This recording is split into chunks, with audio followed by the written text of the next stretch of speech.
ഗോമാതാവിനെ വീട്ടിലേക്ക് സ്വീകരിച്ചു യുഎസിലെ ഒരു ഇന്ത്യൻ കുടുംബം. അവരുടെ വീടിന്റെ ഗൃഹപ്രവേശന ദിവസമാണ് പശുവിനെ വീട്ടിലേക്ക് സ്വീകരിച്ചിരിക്കുന്നത്. ഇതിന്റെ വീഡിയോ അടക്കം ഇപ്പോൾ സമൂഹ മാധ്യമങ്ങളിൽ വലിയ രീതിയിൽ പ്രചരിക്കുകയാണ്. അമേരിക്കയിൽ ഗോ സംരക്ഷണത്തിനായി പ്രവർത്തിക്കുന്ന കാലിഫോർണിയയിലെ ബേ ഏരിയയിലുള്ള ഗോശാലയായ ശ്രീ സുരഭി ഗോ ക്ഷേത്രങ്ങളുടെ ഇൻസ്റ്റഗ്രാം പേജിലാണ് വീഡിയോ പങ്കുവച്ചിരിക്കുന്നത്.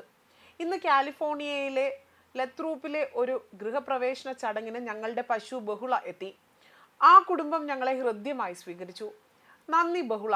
വീഡിയോ പങ്കുവെച്ചുകൊണ്ട് എഴുതിയിരിക്കുന്നത് ഇങ്ങനെയാണ്: കഴിഞ്ഞ വർഷത്തെ ദീപാവലിക്കായിരുന്നു വീഡിയോ പങ്കുവെച്ചപ്പെട്ടതെങ്കിൽ പോലും ഇപ്പോഴാണ് വീഡിയോ മറ്റു സോഷ്യൽ മീഡിയ പ്ലാറ്റ്ഫോമുകളിൽ വൈറലായി മാറുന്നതും. വീഡിയോയിൽ പൂക്കൾ കൊണ്ട് അലങ്കരിച്ച ഒരു വീട്ടിലേക്ക് പശുവുമായി കടന്നു വരുന്ന ഒരാളെ കാണാം. പിന്നാലെ പശുവിനെ വീട്ടിന് ഉള്ളിലേക്ക് കയറ്റുന്നതും അതിന് കഴിക്കാനായി ഭക്ഷണം നൽകുന്നതും കാണാം. പശു ഭക്ഷണം കഴിക്കുന്നതിനിടയിൽ ചില സ്ത്രീകൾ ആരതി ഒഴിയുന്നതും കാണാം. ഏറ്റവും ഒടുവിലായി വീട്ടിൽ എല്ലാവരും കൂടി ഒന്നിച്ച് പശുവിനൊപ്പം നിന്ന് ഫോട്ടോ എടുത്തതായാണ് വീഡിയോ ഉള്ളത്. ഗോക്കളെ മാതാക്കളായി കണക്കാക്കിക്കൊണ്ട് പൂജിക്കുന്ന പാരമ്പര്യമുള്ളവരാണ് ഭാരതീയർ. ഗോക്കളെ സംരക്ഷിക്കുക എന്ന ഹിന്ദു ധർമ്മത്തിന്റെ അടിസ്ഥാന ഘടകങ്ങളിൽ ഒന്നാണിത്. ഈ പൈതൃകത്തിന്റെ വേരുകൾ ഉള്ളവർ തന്നെ ലോകത്തെ ഏത് കോണിൽ പോയാലും തങ്ങളുടെ ആചാരങ്ങൾ മുറുകെ പിടിക്കുവാനും പരമാവധി ശ്രമിക്കാറുണ്ട് എന്നതിന്റെ ഉത്തമ ഉദാഹരണം കൂടിയാണ് ഇത്. അതേസമയം ഐതിഹ്യമായി പറയുകയാണെങ്കിൽ ഹൈന്ദവ ആരാധനയിൽ ഗോക്കൾക്ക് സവിശേഷമായ ഒരു സ്ഥാനം കൽപ്പിക്കുന്നുണ്ട്. ഗോ മാതാവാണ് എന്നാണ് സങ്കല്പമായി പറയുന്നത്. വേദങ്ങളിൽ പോലും പരാമർശിക്കപ്പെടുന്നുണ്ട് ഗോക്കളുടെ മഹത്വത്തെക്കുറിച്ച്. ഗോക്കളുടെ ശിരസ് മൂർത്തിത്രയങ്ങളുടെ സാന്നിധ്യത്താൽ പവിത്രമാണ്.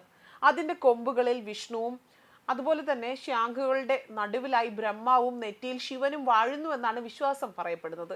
കണ്ണുകളിൽ സൂര്യചന്ദ്രന്മാർ വസിക്കുന്നുണ്ട്. ചെവികൾ അശ്വനി ദേവകളുടെ ഇരിപ്പിടമാണ്. നാക്കിൽ സരസ്വതി വിളയാടുന്നുണ്ട്.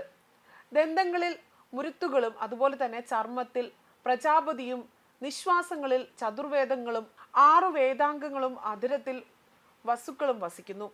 വായിൽ അഗ്നി, അതുപോലെ തന്നെ കക്ഷത്തിൽ സാധു ദേവതകൾ, ഗാളത്തിൽ പാർവതി ദേവി, മുതുകിൽ നക്ഷത്രങ്ങളും എന്നാണ് വിശ്വാസത്തിൽ പറയപ്പെടുന്നത്. ഇവിടെ തീരുന്നില്ല ഗോക്കളിലെ ദേവാന്ത അധിവസം.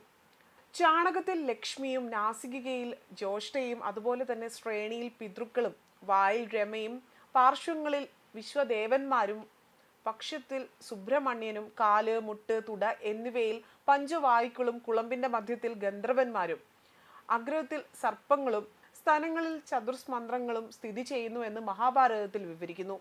ശരീരവും മനസ്സും ശുദ്ധീകരിക്കുന്ന പഞ്ചഗവ്യം പശുവിന്റെ പാൽ, തൈര്, നെയ്യ്, മൂത്രം, അതുപോലെ തന്നെ ചാണകം എന്നിവയിൽ നിന്നാണ് നിർമ്മിക്കുന്നത്.